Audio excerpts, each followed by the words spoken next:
Yo, yo, lay tao dra. So kung siguro kabalo ko nga naara ka diha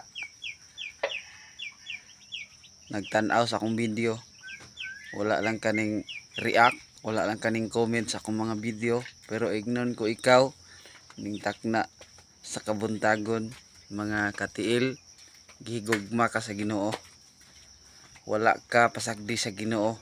Although bis moingon pa ka nga usay gihigugma nga sa daghan pang tao sa kalibutan, ako pa'y nakaangkon og mga balatian, ako pa'y nakaangkon sa kalisod, ako pa'y nakaangkon sa kapait. So imo nang nasinati tungod kay gusto sa Dios nga maapit og mailhan nimo siya.